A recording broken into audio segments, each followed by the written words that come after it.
안녕하세요. 승리한 상가족 여러분. 오늘은 고난주간 화요일입니다. 오늘 저희들이 함께 나눌 말씀은 마가복음 12장 1절에서 44절까지의 말씀입니다. 하나님의 말씀을 전하시는 예수님이란 제목의 말씀입니다.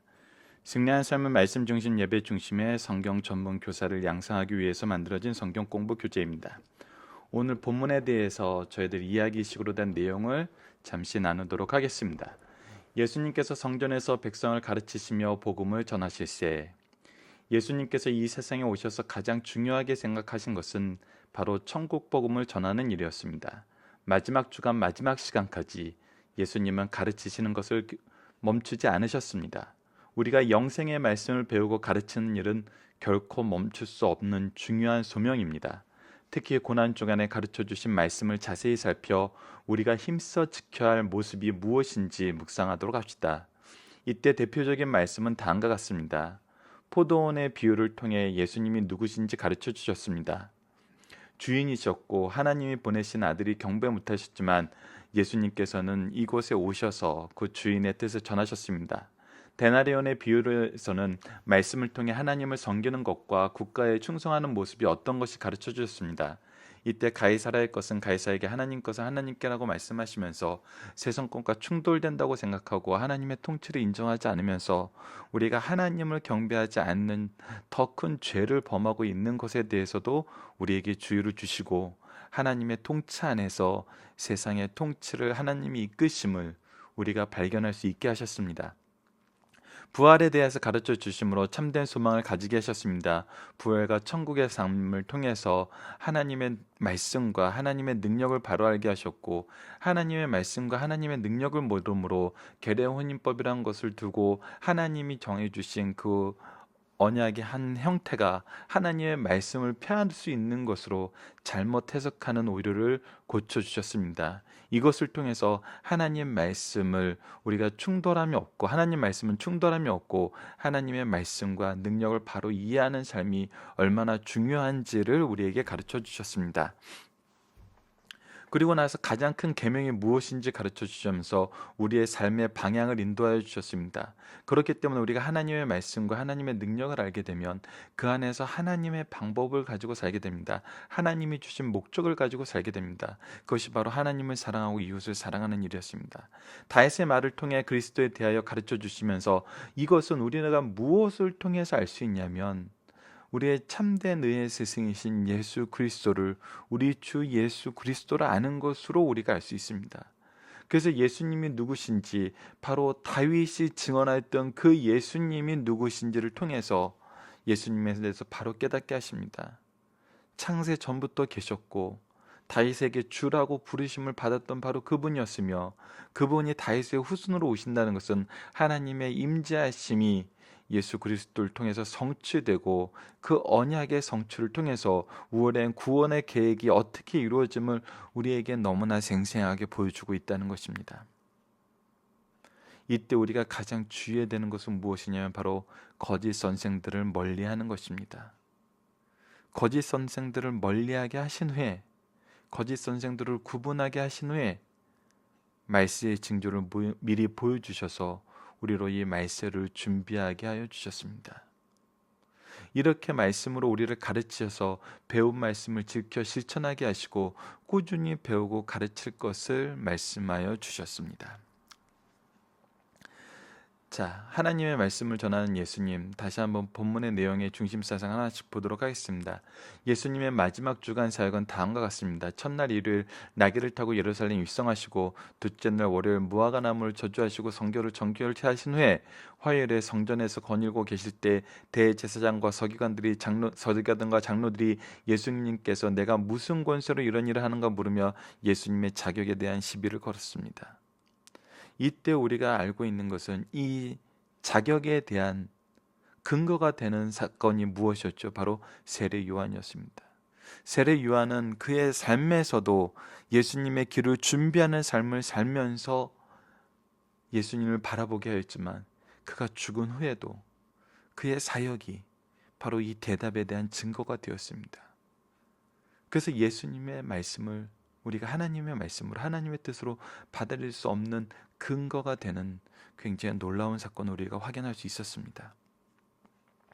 일요일과 월요일 일태간의 사건은 당시 지배계층 전체에 큰 충격과 위험을 가져왔습니다. 그 결과 서로 적대시했던 모든 집안의 지도자들이 일치단결하여 한 사람 야인 예수에 대적하게 되었습니다. 이것은 무엇이냐면 그 당시 사두개인과 바리새인들은 서로 반목했어요. 하지만 이 반목하던 사람들이 예수님을 같이 책잡아서 예수님을 죽이고자 하여 함께 힘을 모았다는 것입니다. 일치 단결했다는 것입니다. 너무 거칠고 막무가내 식의 항변이었지만 예수님께서는 이들이 막무가내 식으로 항변하고 책잡으려 하고 그 의도가 보이고 그들의 사나움이 나타나고 있었지만 하나님이 주신 지혜로, 하나님의 뜻으로, 하나님의 말씀으로 그 예봉을 지혜롭게 막으시고 비유를 들어 예수님 자신이 누구시며 그들의 잘못이 무엇인지를 가르쳐 주십니다. 자, 이렇게 가르쳐 주시는 것은 또한 누구에게 말씀하는 걸까요? 예수님의 말씀을 듣고 싶어서 성전에 나왔던 모든 사람들에게도 동일한 가르침을 주시는 겁니다.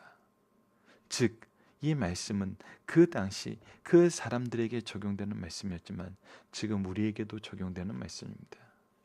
우리가 서론에서 이미 살펴봤다시피 포도원 농부의 비유를 통해 하나님의 사랑을 말씀해 주셨고, 세금 문제를 통해 바른 국가관을 가르쳐 주셨고, 사두개인들의 잘못된 부활신앙을 바로 잡아 주셨으며 가장 큰 계명을 가르쳐 주심으로 하나님 중심된 삶을 살게 하셨습니다. 이것은 누구를 바로 아는 것이냐면 다윗의 증언으로 예수님을 바로 아는 겁니다. 그래서 예수님을 다윗의 증언을 통해서 가르쳐줘요.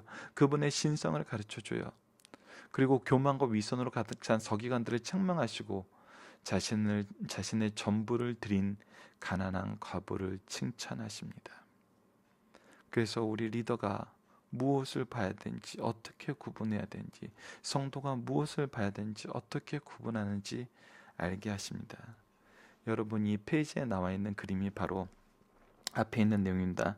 포도원의 비유가 바로 이 부분에 해당하는 것이고, 데나리온의 비유가 이 부분인 것입니다. 그리고 부활에 대한 비유가 바로 이 부분이고, 하나님 사랑, 이웃 사랑이 이 부분이고, 다윗이 주라 시인하는 부분이 이 부분이고, 바로 거짓 선생들을 경고하는 말씀이 바로 이 부분입니다. 이 전체 내용을 우리가 하나씩 여러분들이 오늘 성경을 읽으면서 묵상해 보시길 바랍니다. 자, 그러면 오늘 이 시간에는 우리가 13절에서부터 17절까지 세금 문제를 통해서 바른 국가관을 가르쳐주는 예수님에 대한 부분만 한번 살펴보도록 하겠습니다. 이것은 우리가 오늘 오늘 나누고 싶어하는 기도 제목과도 연결이 됩니다. 자, 첫 번째입니다. 일반적으로 바른 신앙생활과 바른 시민생활은 양립할 수 없다고 생각하나, 서로 다른 세상이고 서로 다른 시스템이라고 생각해서 우리는 구분해서 생각해요.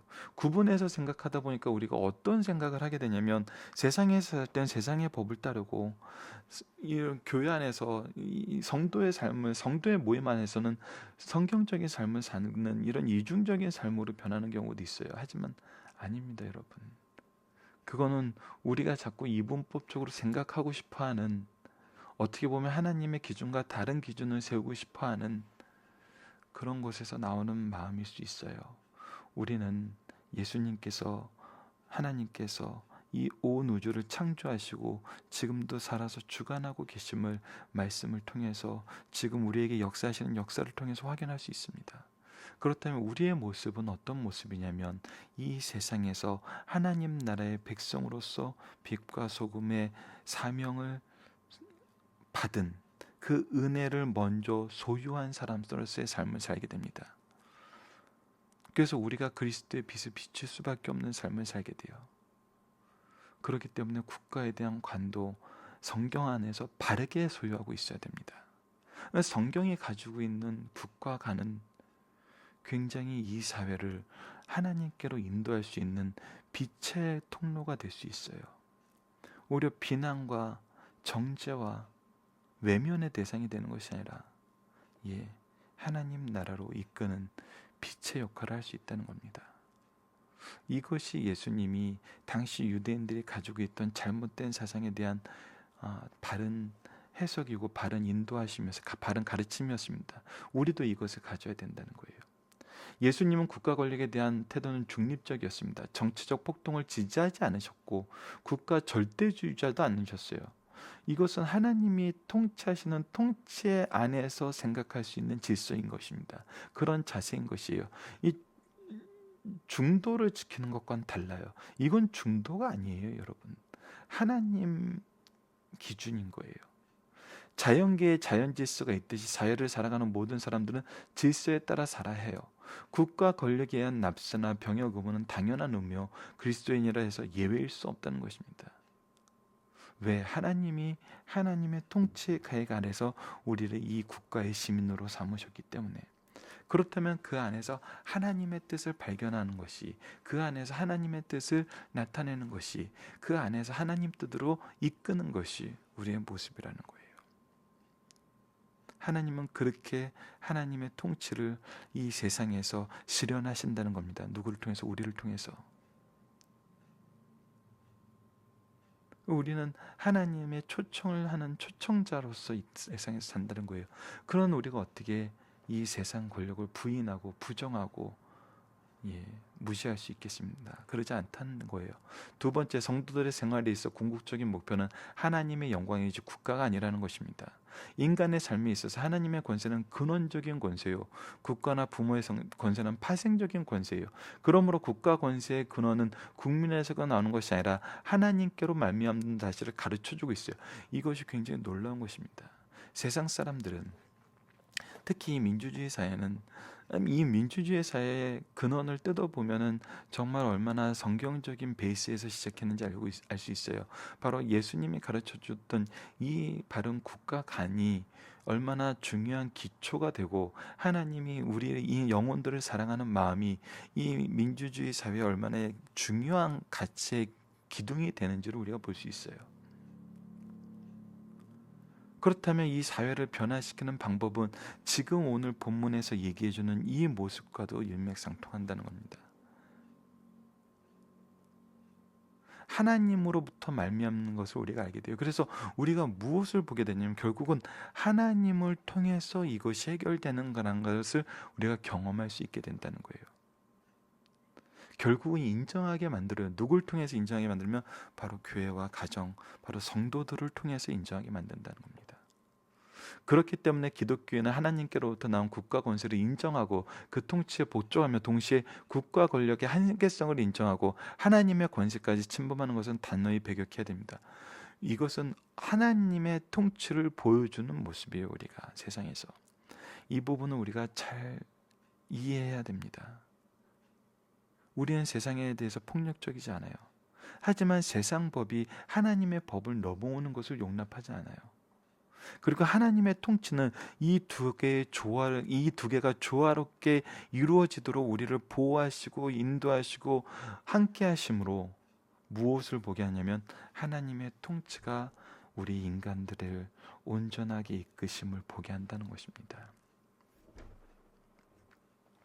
마지막 세 번째입니다. 악한 자들은 공교하게 아첨하는 말로 자신들을 위장하여 책잡으려 하였지만 예수님께서는 바른 국가관을 지시해 주시고 그들보다 더 하나님의 것을 찬탈하는 행위를 엄히 금하셨어요. 그들의 행위를 정죄하셨습니다. 예수님은 국가 절대주의와 국가 체제를 전복하는 행위를 단호히 배격하시면서 바른 국가관을 제시해 주고 있어요.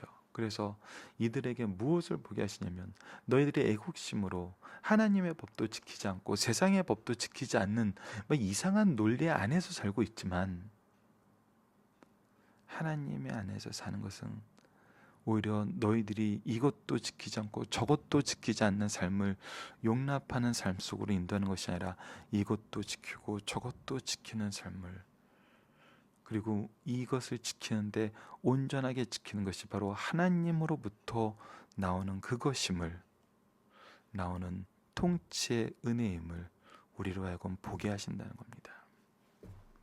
그래서 우리가 바른 국가관을 가지고 살아야 됩니다. 그래서 우리가 오늘 함께 기도할 내용은 바로 국가를 위한 기도입니다. 우리를 평화의 도구로 세우시고 교회와 가정에서 바른 예배를 통해 은혜의 통로가 되게 하신 주님, 이제 우리가 국가를 위해, 한국 사회를 위해 기도하길 원합니다.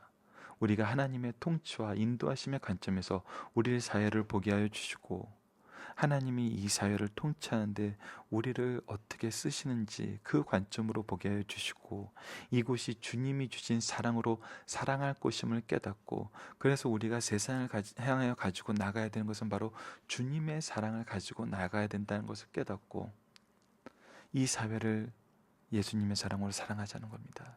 이 나라를 예수님의 사랑으로 사랑해야 된다는 것입니다. 그래서 주의 의를 통하여 참된 평화와 참된 지혜를 전하는 성도들이 될 수 있도록 인도하여 달라고 오늘 기도하고, 특히 앞으로 한 달여 남은 선거를 위해서 기도함으로 정말 우리가 신앙적인 기준으로 후보를 보면서 하나님의 통치적인 관점에서 선거를 하고, 그 이후의 기간이 하나님의 인도하심 속에서 하나님의 심판보다는 하나님의 회복하심이 이 사회에 있기를 우리가 함께 기도하면서 다음 정권을 함께 기도하는 정권으로, 기도로 우리가 동참하는 정권으로 이끌어 간다면은 하나님이 우리를 보시고 이 사회를 회복시키실 것을 믿습니다. 그래서 우리가 먼저 이 일을 위해서 기도하는 그런 시간이 되었으면 합니다. 감사합니다.